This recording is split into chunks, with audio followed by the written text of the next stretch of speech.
Papapartakan ni President Ferdinand R. Marcos Jr. ti panakailapas ti konstruksyon ti Aliog Bridge iti Tabuk City tapno maipanamnama ti seguridad dagiti motorista ken mapapartak ti panakaibiyahe dagiti produkto iti sabali a lugar.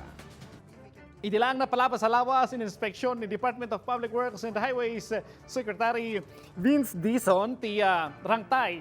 Kapayatan ti inspeksyon, binili na dagiti kontraktor ken engineers ti distrito apapartaken dati rehabilitasyon ti baro arangtay amang sukat iti Aliog Bridge nga agtawenan iti 50 ket 8 ken saanen gaputa saanan akabailan nga tenglen dagiti nadadag sinalugan. Itaalawas na ilukat ti rangtay iti two-way traffic may sabulan kalpasan ti naysayangkat nga inspeksyon. Nang nayon mutlaang ti DPWH personnel ken equipment tapno mapapartak ti konstruksyon ti kasukat ti rangtay amanamnama a mailepas inton Oktubre.